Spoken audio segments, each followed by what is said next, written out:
ஹரஹர சங்கர ஜெய ஜெய சங்கர காஞ்சி சங்கர காமகோடி சங்கர. ஒரு நாய் சிவாலய வளாகத்துக்கு அருகே திரிந்து கொண்டிருக்குமாம். அது அந்த ஊரில் போடப்படும் எச்சிலை உணவுகளை சாப்பிட்டு வாழ்ந்து வந்ததாம். இப்படி வாழ்ந்து வந்த காலத்தில் அந்த ஊர் சிவாலயத்தில் திருவிழா தொடங்கியதாம். அந்த ஊரில் அனைவரும் 10 நாளும் விரதம் இருந்தார்களாம். விரத காலங்களில் சாப்பிட்ட இலைகளை நாய்க்கு போடக்கூடாது என்ற ஒரு நம்பிக்கையில் யார் வீட்டிலும் எச்சில் இலைகளை தூக்கி போடவே இல்லையாம். நாய்க்கு எச்சில் இலையே கிடைக்காததால் பசி தாங்க முடியாமல் கோவில் ஓரத்தில் வந்து படுத்து கிடந்ததாம். அப்போ அந்த சிவாலயத்தில் ராமாயணம் பற்றி பிரசங்கம் நடந்தது. அதில் ராமேஸ்வர தல மகிமையை விளக்கமாக பேசினார்களாம். அதை அந்த நாய் காது கொடுத்து கேட்டதாம்.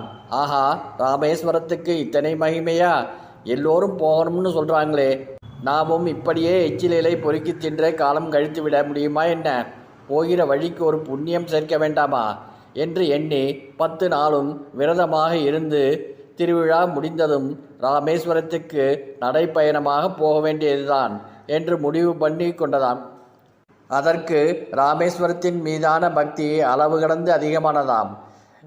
விரதத்தில் இருந்ததால், பசி கொடுத்த வைராக்கியம் வேறு இருந்ததால் திருவிழா முடிந்ததும் ராமேஸ்வரம் போயே தீர்வது என்று உறுதியாக இருந்ததாம். திருவிழா 10ஆம் நாள் நிறைவாகி கொடி இறக்கினார்கள். நாயும் ராமேஸ்வரம் புறப்பட தயாராகி நடைப்பயணத்தை தொடங்கியதாம். முதல் அடி எடுத்து வைத்த பொழுது பின்பக்கத்தில் பொத் என்று ஒரு சத்தம் கேட்டதாம். திரும்பி பார்த்தால், ஆஹா, என்ன மனம், என்ன சுவை! நல்ல கறி விருந்தாக இருக்கும் போலிருக்கிறதே. நிறைய மிச்சம் வைத்து இலையை தூக்கி போட்டிருக்கிறான், புண்ணியவான் என்று எச்சில் இலையை தூக்கி போட்டவனை வாழ்த்தியபடியே அதில் போய் வாய் வைத்து கொண்டு, நல்ல வேளை, இந்நேரம் ராமேஸ்வரம் போயிருந்தால் இந்த விருந்து கிடைத்திருக்குமா என்று நினைத்து கொண்டதாம். இந்த நாய்தான் நமது மனது. நம் மனம் இருக்கிறதே, ஆட்டம் போட எதுவும் கிடைக்காத பொழுது ரொம்ப அடக்கமாகவும் சுவாமி மீது பக்தி பண்ணுவது போலவும் நம்மை போல புண்ணியசாலி யார் இருக்கிறார்கள் என்று எண்ணிக்கொண்டு நல்லவன் போல வேஷம் போடும். ஆனால் தப்பு செய்யும் வாய்ப்பு கிடைத்ததோ இல்லையோ, சாமியாவது பூதமாவது இதுக்கெல்லாம் வயசு இருக்கியா? இப்போ ருத்ராட்சம் போட்டுக்கிட்டு திருநீர் பூசிக்கிட்டு காசி ராமேஸ்வரன் போயிட்டா வாழ்க்கையை அனுபவிக்கிறது யாரு என்று கேட்கும். ஏதாவது கஷ்டம் வந்துவிட்டால் கோவில், குளம், சாமி ஞாபகம் எல்லாம் அப்பொழுதுதான் வரும்.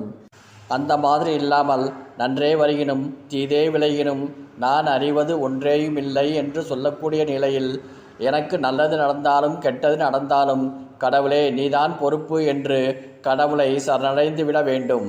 அப்போது கடவுள் கரடு முரடான பாதையிலிருந்து நல்ல பாதைக்கு நம்மை அழைத்து சென்று விடுவார். நாம் எதனாலும் பாதிக்கப்பட மாட்டோம். ஹரஹர சங்கர ஜெய ஜெய சங்கர காஞ்சி சங்கர காமகோடி சங்கர.